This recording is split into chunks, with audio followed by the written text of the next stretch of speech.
Welcome to the Happy Bones, Happy Life podcast. I'm Margie Bissinger, a physical therapist and integrative health coach, and I am your host and guide on our journey to discover the keys to stronger bones, more happiness, and the secrets to live your best life ever. From nutrition to stress, from exercise to happiness, you will gain revolutionary insights from our leading experts. It is time for you to discover the health and happiness you deserve. Hey everyone, Margie here, and you won't want to miss this episode where we delve into the relationship between our mental health and our bones. That's right, our happiness, stress, anxiety, and depression can be sapping our bones of their strength and vitality. I am so excited that Dr. Christina Bjorndal is with us today. She is a world-renowned naturopathic physician specializing in mental health. She is an author and sought-after speaker, and we are so lucky to have her with us today. On our talk, we delve into the links between our mental health and our bones. She gives us great take-home tips that will improve every aspect of our lives. But make sure to stay tuned to the end because she takes us through a fabulous meditative practice that is guaranteed to improve your happiness today. Welcome, Dr. Chris. I am so excited to have you here. You have such a wealth of information and knowledge to share with this community, and I just really appreciate you taking time out of your busy schedule to be here with us today. And I loved meeting you a few weeks ago in San Diego, and I'm really, really thrilled to share to just bring you to this community and share all your amazing knowledge. Oh, thank you. Thanks for having me. Oh, my pleasure. Yeah. So your story is just so amazing, and it sort of speaks to who you are today and how you got there. So I think before we even get into the bones, and we will, there is a big connection with mental health and bones, why don't you just sort of tell us a little bit about your story and how you came to be a doctor, and just from there, because it's so interesting and inspiring, I must say. Okay, well, thank you. Yeah, it's always the question of where did things begin, right? Absolutely. And I start the book with an introduction to the concept about how when we're in utero, the mental and emotional environment of the mother affects the developing fetus. And so in my case, I'm adopted. And at that time, I came into the world wired as anxious and very nervous, and I cried a lot. And I think that was in part because of the stress state that my biological mother was under.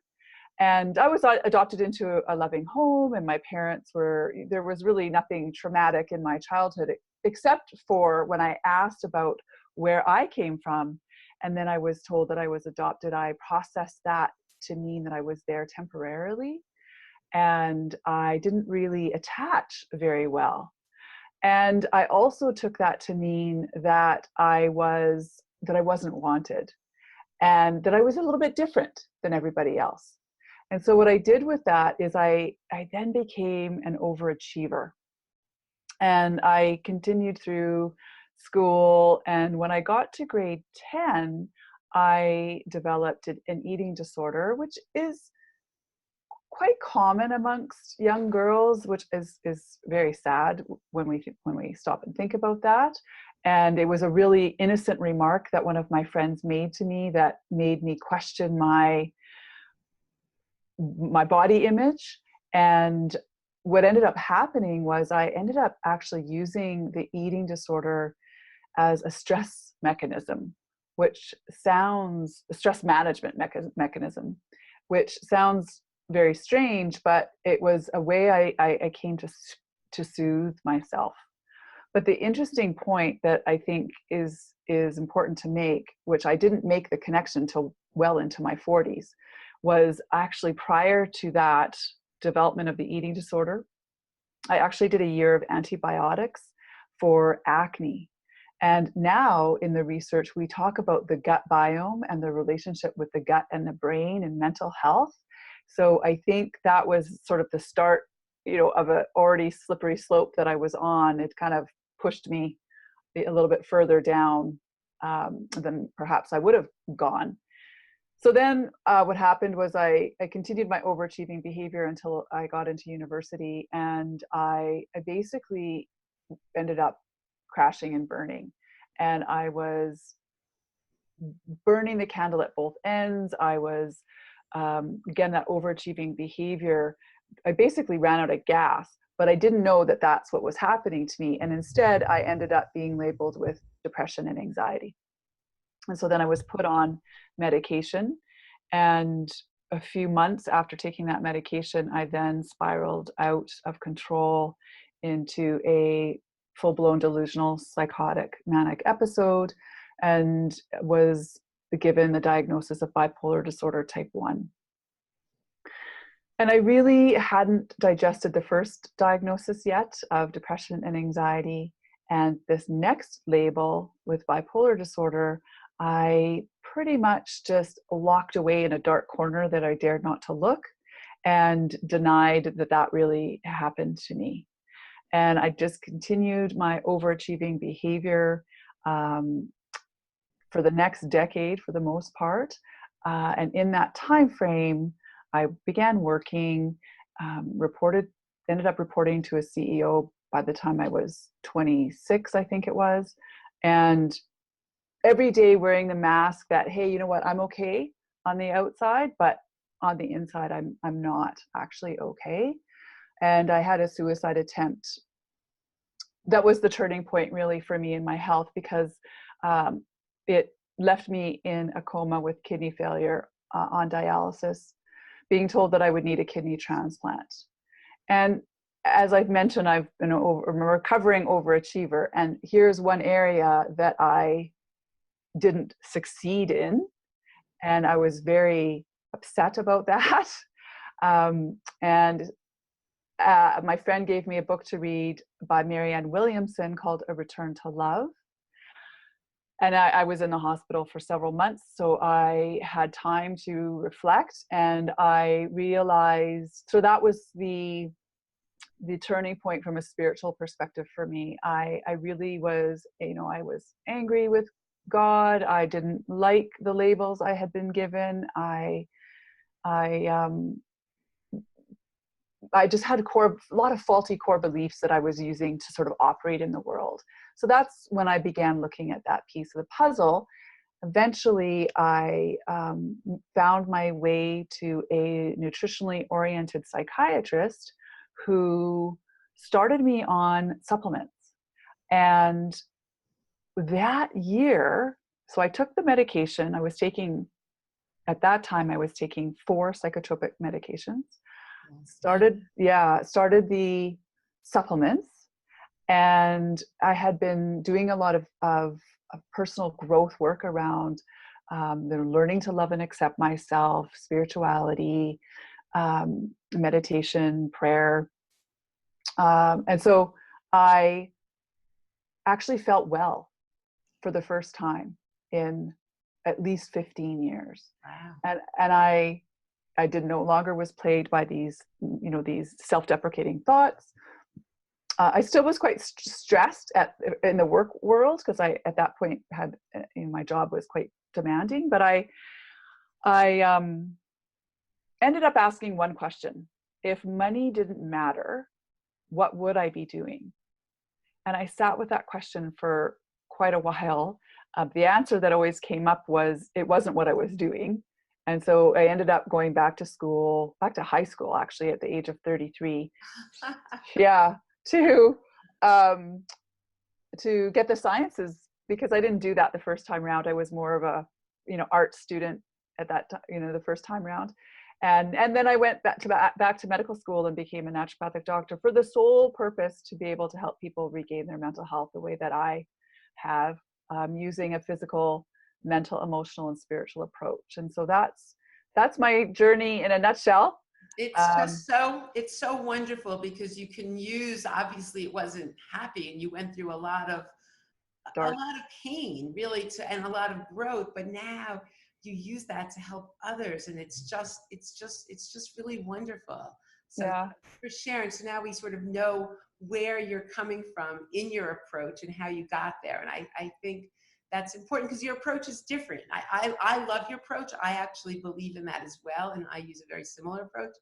But a lot of people don't even, especially when you're thinking of the bones, why should Right. mental health have any, impact on that? So maybe can we start with that? Like how does mental health, because that's what your expertise is. How does mental Yeah. health even play a role in bone health?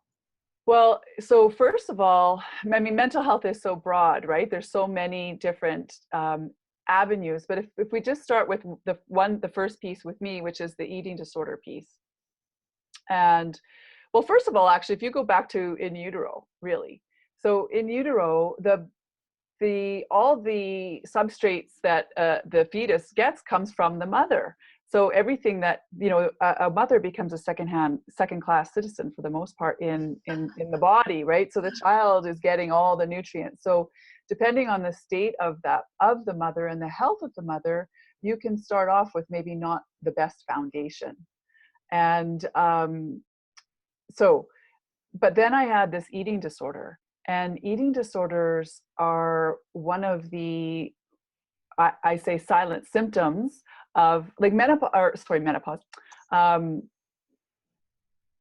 Osteoporosis? osteoporosis and bones is a silent process, right? We don't know that we have a problem until it's too late with the case of osteoporosis, or when that actually has started well into our younger years. And if we had cracks in our foundation, like an eating disorder, that then contributed to what I did with the eating disorder is I also was an athlete, and I was a overachieving athlete, and I had no menstrual cycles. So there's a relationship between your hormones and bone health. Specifically, estrogen plays a really important role. So that's one piece. Then the next piece is depression.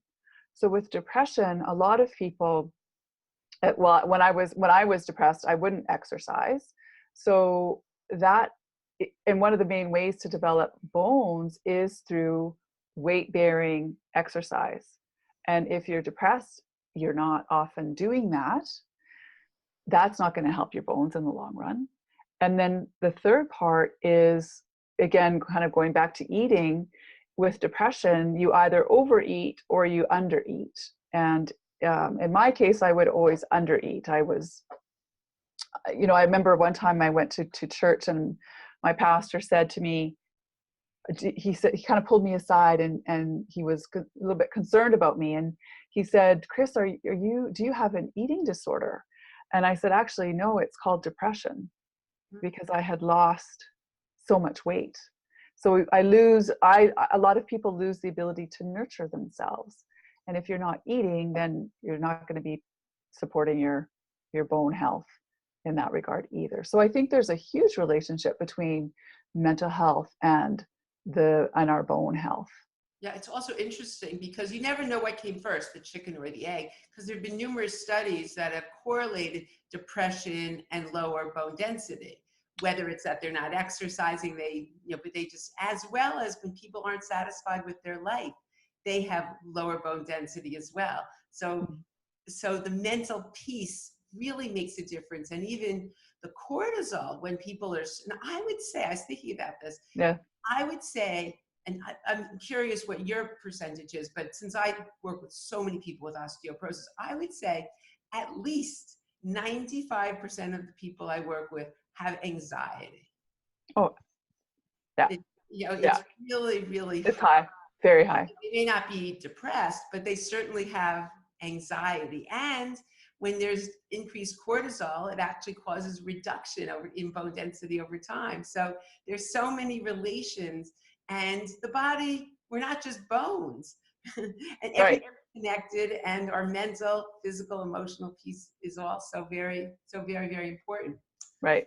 So thank you. So what are the four, I know you list 4 aspects of health that you like to look at when you're looking at your patients and when you're sort of putting it together. So why don't you tell us what those are? Yeah, so those 4 aspects are the physical, the mental, the emotional, and the spiritual. So in Western medicine, we really are focused on the physical level. And, so say you walk into the doctor's office and say you are anxious. So they'll just often prescribe a medication on the physical level to help with that. And instead of asking you, well, what's behind the anxiety? How many, what are, maybe this individual's having difficulty with their boss. Maybe they've just moved into a job that they feel is too big for them. Maybe their children are struggles going on there, or their marriage, or their parents are aging, or can be all kinds of reasons. And we're very quick in Western medicine to just prescribe something to make it go away versus figure out the root cause as to what's behind that. So what I explain to patients with respect to that physical level, what you want to understand is there's 3 macro systems within your body. So you have your neurotransmitters, you have your organs of detoxification, and then you have your neuroendocrine or your hormonal system. So you just mentioned anxiety, and you mentioned cortisol. Now, cortisol is a hormone of the adrenal glands. So, but when we go to the doctor, they may give us a benzodiazepine. That's working on the neurotransmitter level. So we have to be figuring out what is the root macro system that might be involved. And it could be all 3, right? It could be all 3. It could be cortisol, and it can be a problem with the GABA, right? Because the hormones affect the neurotransmitters and vice versa. So here's, and this is what people have to understand, is that everything is interacting. Those 3 macro systems are interacting within the one vessel that is your body. It's not like there's silos or divisions that are blocking things from talking to each other. So that's really important. And for me, this is really highlighted for me when I was regaining my mental health and I was taking all this medication. When I started to come off the medication, I was feeling good for 2 weeks of the month, but then 2 weeks of the month I wasn't feeling as good, which pointed to hormone imbalance, right? And so you can mask these other imbalances in the body by taking too much of a medication, for example. So in my case, I then had to work on the hormones. So basically I like to address things from a holistic perspective and not just the physical level. But yeah. It's so interesting because my background is I started as a physical therapist, then I went to a health coach and to working on nutrition and mind body. But as a physical therapist, you're very technical, and L4 and L5 are the problem with the back pain. So you'd work really hard on the physical structure, and they would get better, but then it would come back. But now I see, once I work on the emotional, once I work on the spiritual, once I work on the mind body, the back pain goes away. Things I worked so hard as a physical therapist. So it's all so connected, and I see this time and time again. So it's really, I think, something for all of us to take home is we can't just mask it. We need to get to root cause. And oftentimes the mental health piece is a big piece that we just don't take into consideration at all. Mm-hmm. So I love it.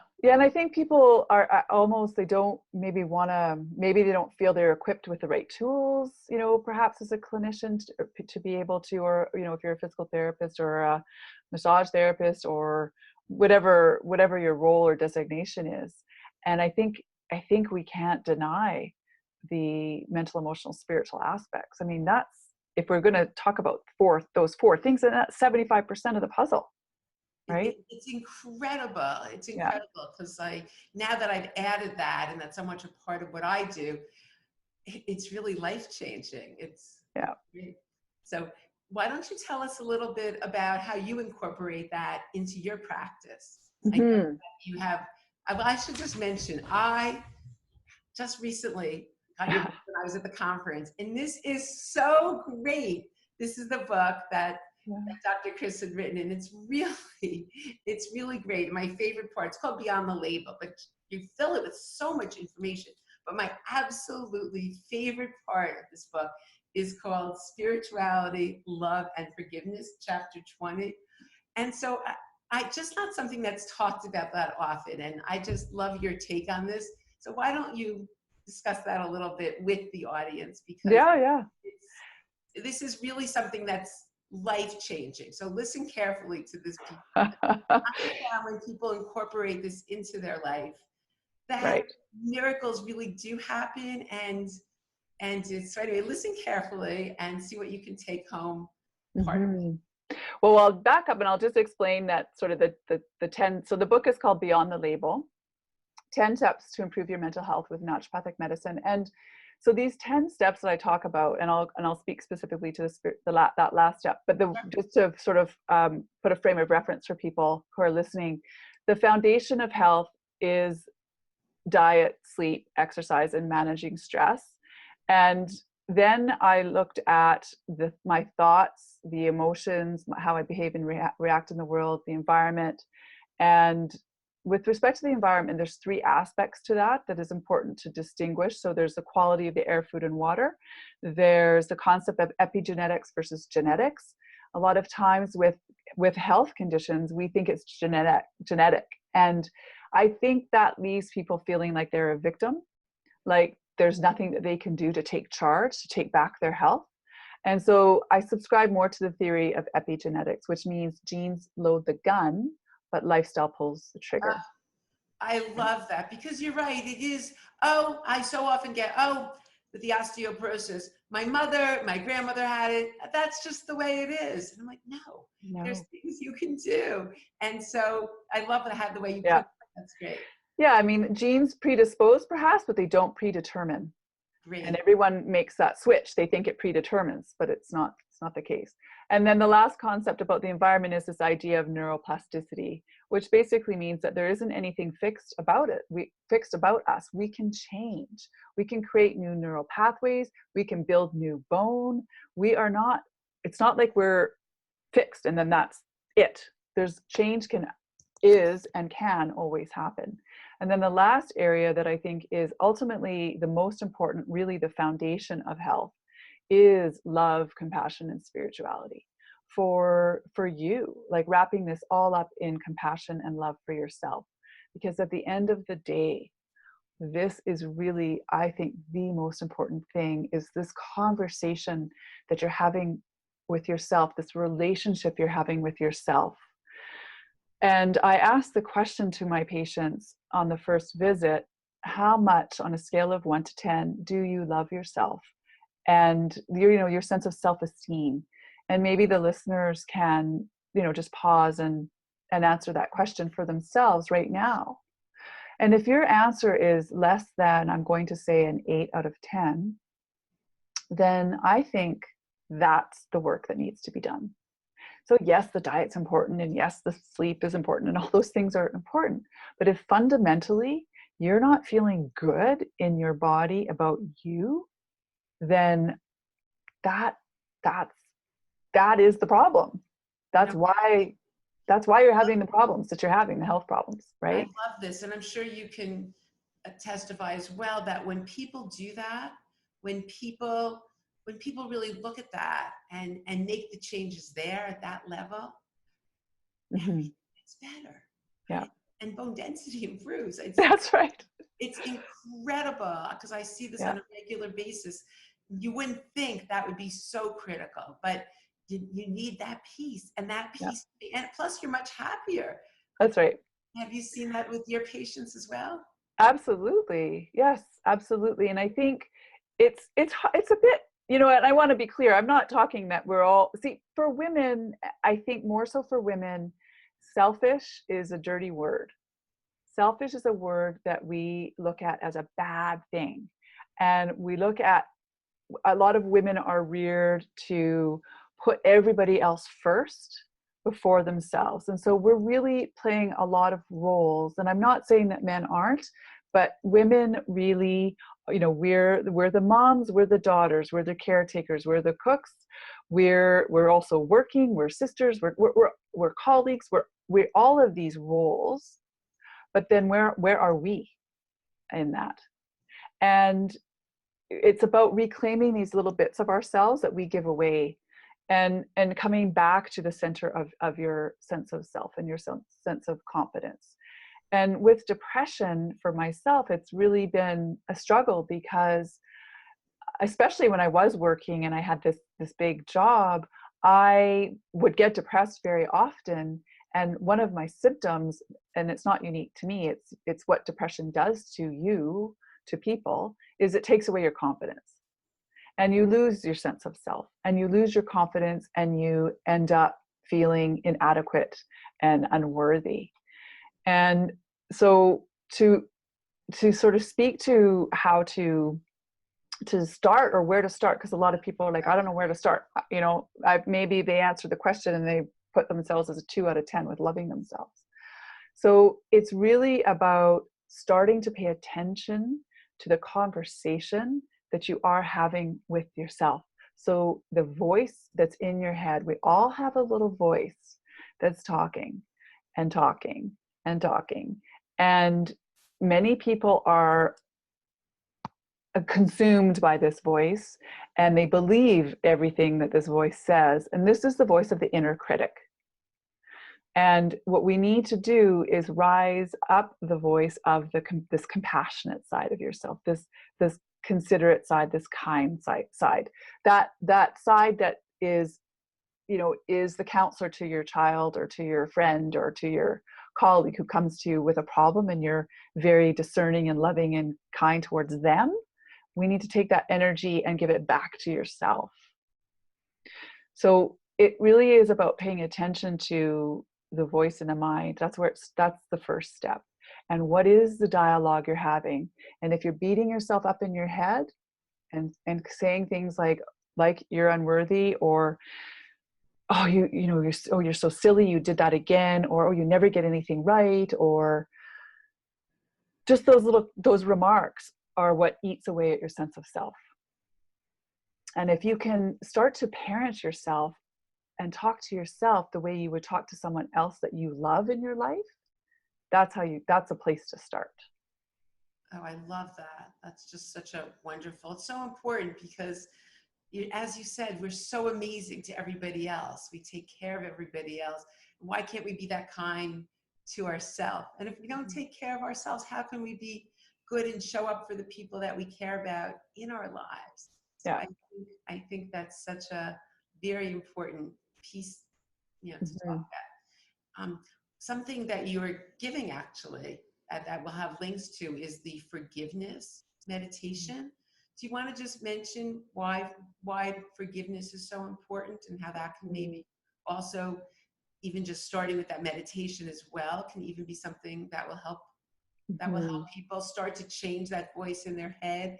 And yeah, so forgiveness, I think if you have had a mental illness, oftentimes what happens is there's strange relationships that can happen as a result of either the mental illness, and so most people are perhaps harboring a hurt that, whether over a lost relationship, or they're angry at somebody and they've severed the relationship. So these things that we hold on to actually eat away at our own sense of self, and it's not healthy for you.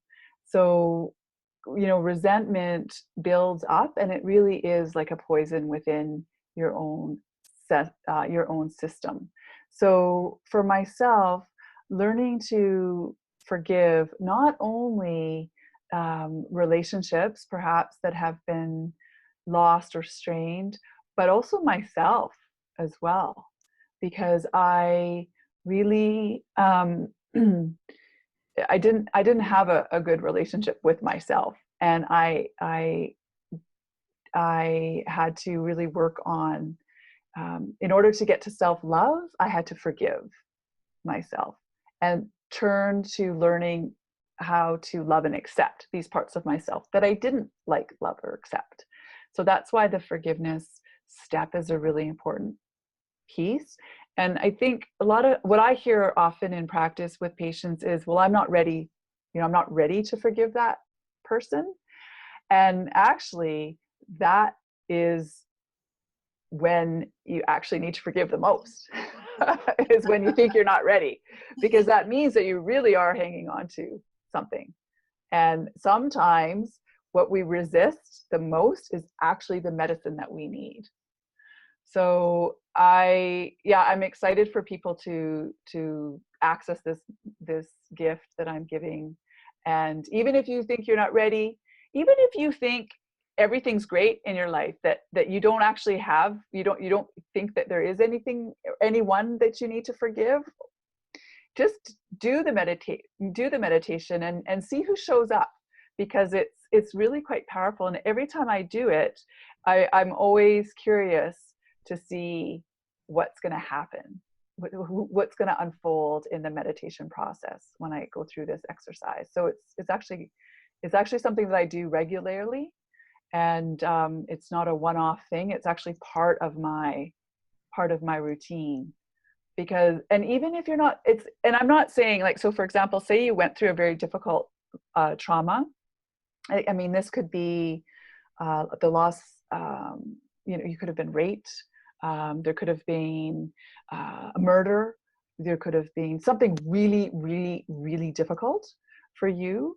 I'm not saying that you have to go, call somebody up that really, say somebody did something really horrific to you. This exercise is just working on an energetic level. And it really is, it's actually, miracles can happen when you do this. So I'm excited for people to try it.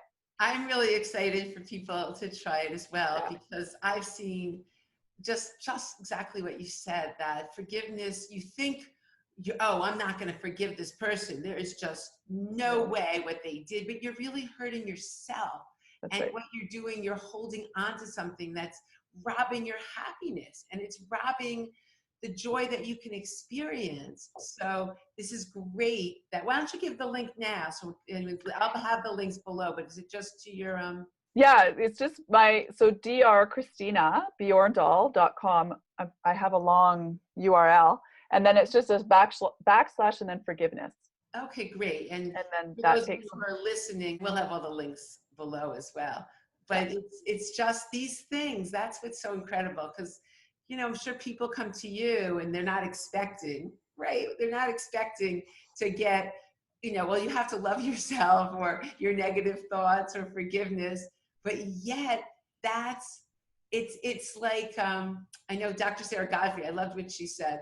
She called it it's the small hinges that open big doors. And I loved that phrase.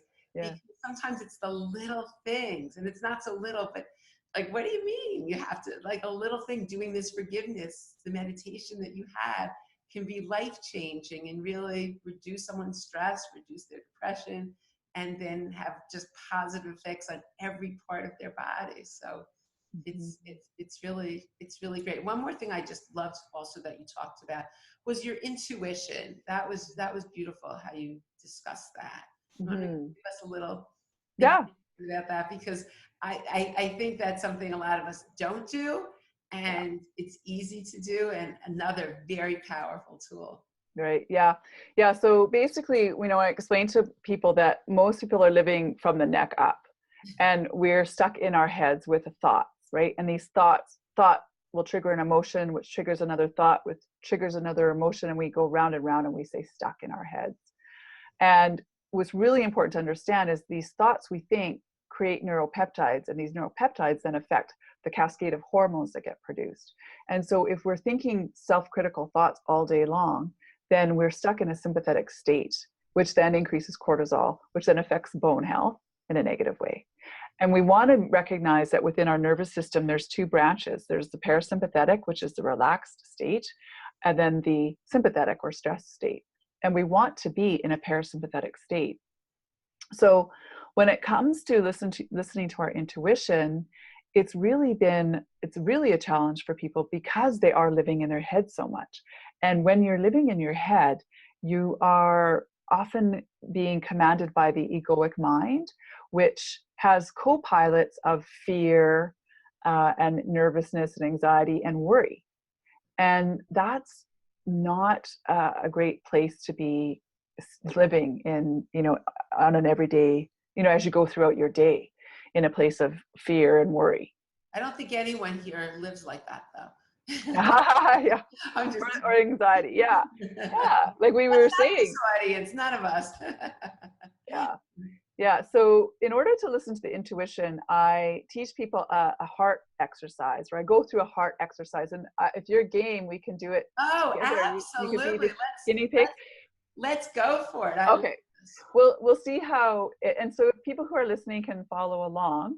So, and I will take you through, well, we'll see what happens, because you may go in two directions depending on how it unfolds. But okay, so we'll just start by getting you to place your hands over your heart, and just closing your eyes, and just keep your eyes closed and take a deep breath in. And we're going to take you through a series of questions. So just repeat what I say and then the answer that comes. So just take a deep breath in first to start. And the first statement is, heart, show me where you are.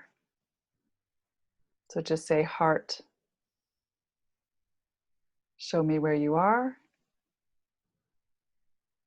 And just pay attention to whether you notice a color or a sound or your heart beating. And just share if there's anything. And there can be nothing, that's fine too.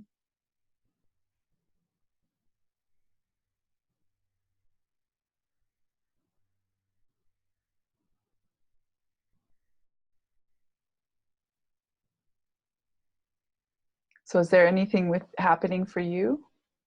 Yes, I'm seeing red all around me, like this beautiful, beautiful red surrounding me, like just Beautiful. way beyond me. It's like almost the whole room is just full of this incredible red color. It's gorgeous. Beautiful. Okay, so just returning again inside with another breath in. And then just answering this question, heart, will you ever lie to me? Yes or no?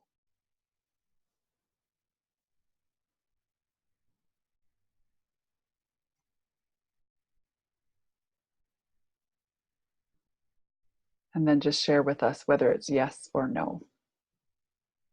Oh no. Good. Okay, and the next question is, heart, will you always tell me the truth? Yes or no? Yes? Yes. Okay. Okay. Heart, have I always followed you? Yes or no? No. No. Okay. Okay. And heart, how do you feel when you hear that I haven't always followed you? Forgiving. You feel forgiving? Yeah. Okay, good. I listen. So heart, is there any other feelings you feel when you hear that I haven't followed you? Any other feelings? You're asking me? Yeah. Yeah. I just get like sort of like this pout face, like sad, I guess. I guess a sad face. Okay. This image of a sad face comes. Okay. So heart, why do you feel sad when you hear that I haven't always followed you? Because I'm guiding you, and I'm guiding you on a great path, and just trust, I guess, is what the sense I'm getting. Just trust. Absolutely. That's beautiful. So heart, can you forgive me for not always following you? Yes or no? Yes. Yes. And heart, can you help me forgive myself for not always following you? Yes or no? Yes. Yes. And heart, is it possible that you are God or grace or my intuition dwelling within? Yes or no? Yes. Yes. Yes. So that's the exercise. And I ask people, so a lot of Oh, I times, love that. yeah, yeah, it's very simple. It's not, I learned this from Mastin Kipp, who wrote a book called The Daily Love, I believe. And so here's the quote that I think is important for people and how to work with this. So the quote is, "The heart must usher the mind into the zone of revelation." So what that means is we must lead our lives from a heart-centered place and use the mind for the how-tos. So, for example, I mentioned that I asked that question, if money didn't matter, what would I be doing with my life? So that answer that came to me was to go back to school and become a naturopathic doctor to help people as the way that I was helped by my naturopathic doctor. But the next thought right after that was, are you kidding me? You can't do that. You can't quit your job. So which voice was that? That second voice, that's the voice of my mind, right? That's fear. That's the voice most people listen to. I didn't listen to the first voice, which was that whisper, go back to school, go follow your dreams. But then the next response was, are you kidding me? You can't do that, right? So I want to be clear here. I'm not saying to everybody to go and just quit their jobs, on a whim. You need to be, I do still feel very much, I'm a very practical person. So I do think it's important to not throw caution to the wind, but to be strategic about these decisions that may be coming from your heart. So the way to work with this is to build this muscle of your intuition or your heart, your inner voice, gut instinct. They all mean the same thing. Is to start with simple things. Start with closing your eyes, taking a deep breath and saying, brown rice or quinoa tonight. Okay, or if you're paleo and you don't do grains, then just say chicken or beef, right? Or black pants or red pants. So start to build your strength and this, because this is a muscle that's within you that needs strengthening. But then when the big hits come, like call your best friend, or don't take that drink, or turn left instead of right, you'll trust them. You won't just push that away, right? Because I practice a little different than this. I love this. But once you work on the intuition and you feel it in your body, you know what the more you practice, the more you're going to feel what feels open and right and heart-centered and what's contracted and tight and coming from your mind. And That's right. And the That's more right. you practice, just exactly like you said, it's a muscle. And you get your, like Oprah calls it, right? Your spiritual GPS. You just That's know, right. That's right. what to do. So that's beautiful. And I love that. Thank you so much for sharing that with Yeah. us. And That's something that we can all use. And these things are just so life-changing, and they don't seem like a big deal. And but you have to put them in your day, right, Dr. Chris? It's something you have to commit to doing that, not just like, oh yeah, great idea, and never do it. that's right. Like the things you said, or the forgiveness meditation, you have to actually do it. It doesn't work by just saying you're going to do it.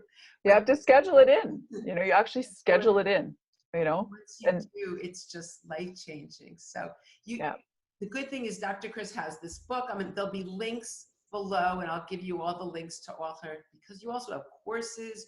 You have a lot of information and ways to help people beyond what we've talked about today. And I just think your work is amazing, and I'm just so glad that you found the time to come talk with us today, because you really gave us so much great information and enlightened us to such important parts that really do have an impact on your bone.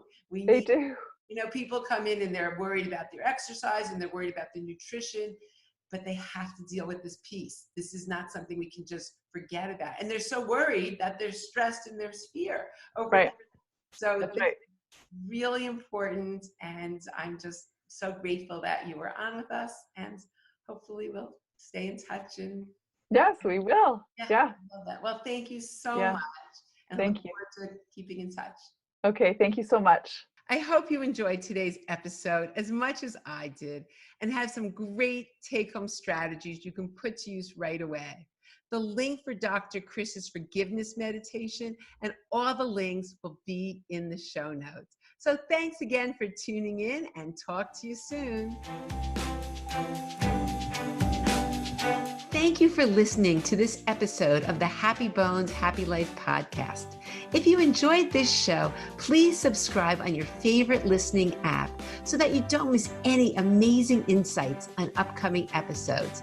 And until next time, continue to live your best life ever. See you soon.